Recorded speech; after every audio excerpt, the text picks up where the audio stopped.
Versus elephant. अभी देखो कुत्ते को हाथी क्या करता है। ये देखो पकड़ लो, भाग।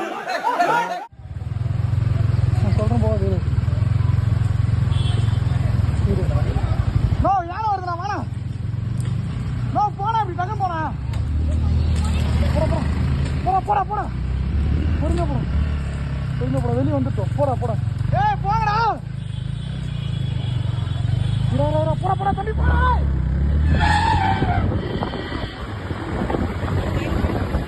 நீ முழுக்க